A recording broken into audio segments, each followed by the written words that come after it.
untuk kepada kewujudan kenyataan ruang kebesaran dan juga alam kehidupan syarat dan juga alam kehidupan kenyataan di luar bentuk bumi ini dan juga di dalam bentuk bumi ini. Itu cara Wan boleh mengatakan itu sebagaimana Wan mengadu, itu kebiasaan Wan mengadu kepada kewujudan kenyataan ruang kebesaran dan juga alam kehidupan syarat dan juga alam kehidupan kenyataan di luar bentuk bumi ini dan juga di dalam bentuk bumi ini. Itu kewujudan kenyataan. Itu Wan tidak mengadu kepada kewujudan kenyataan Tuhan, itu Allah sebagai lelaki.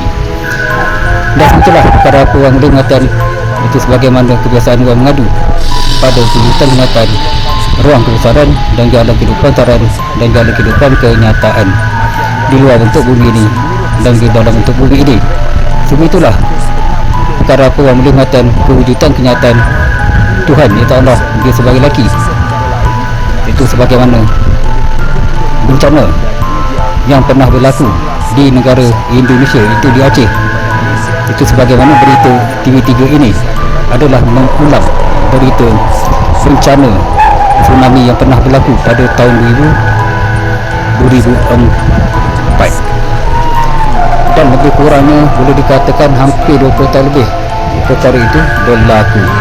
Dan begitu juga perkara apa juga Wan boleh mengatakan kewujudan kenyataan Tuhan, iaitu Allah, dia sebagai lelaki, itu untuk memperbaiki bencana yang berlaku di negara Indonesia, itu di Aceh, adalah dengan cara menggunakan rupiah, iaitu tidak menggunakan kewujudan kenyataan kuasa dia sebagaimana dia berlagak ada kuasa pada semua orang. Dan sebegitulah perkara apa juga Wan boleh mengatakan itu segala perkara apa yang berlaku, itu bencana dan juga kebakaran dan juga kemalangan, semuanya adalah ditanggung oleh kewujudan kenyataan Tuhan, itu Allah, dia sebagai lelaki.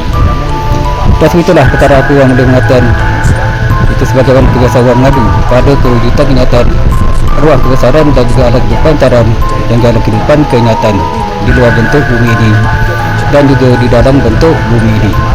Itu sebagaimana juga Wan meminta dan juga mengharapkan daripada kekuasaan, itu dengan keadaan masuk kekuasaan adalah menggerakkan segala kewujudan.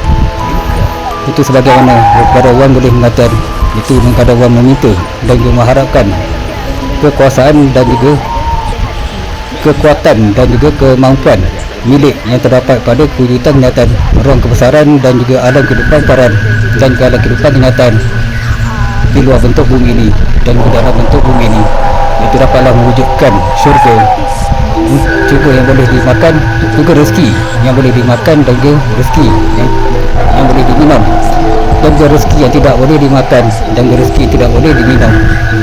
Itu tempat untuk berteduh, untuk diberikan kepada semua binatang, tumbuhan pun juga pokok. Dan perkara apa juga Wan boleh mengatakan perkara daripada berlakunya bencana pada tahun 2025, iaitu sebagaimana hutan-hutan ataupun kayu-kayu yang berkeadaan berselerak dan juga berkeadaan dilonggokkan. Itulah perkara apa Wan mengatakan kewujudan kenyataan. Wan tidak menyalahkan perkara apa yang diwujudkan oleh kewujudan kenyataan ruang kebesaran dan juga alam kehidupan syarat dan juga alam kehidupan kenyataan di luar bentuk bumi ini dan juga dalam bentuk bumi ini, itu mewujudkan bencana dan juga kebakaran dan juga kemalangan hanya sekadar tujuan untuk mengajar dan juga membinasakan pahala dan juga rezeki dan juga hasil milik kewujudan kenyataan Tuhan, itu Allah sebagai lelaki di dalam bentuk bumi ini. Dan perkara apa juga Wan mengatakan itu dengan keadaan Wan memberi cadangan, itu daripada perkara apa yang berlaku itu pada bencana di negara Indonesia, itu sebagaimana kayu yang berkeadaan pokok atau kayu yang kadang berlonggok itu digantikan dengan cara menggunakan kewujudan kenyataan hutan Amazon. Itu sebagaimana kewujudan kenyataan hutan Amazon tidaklah berkeadaan hanya sekadar wujud, hanya sekadar wujud, iaitu tidak diguna pakai. Sebetullah perkara apa Wan boleh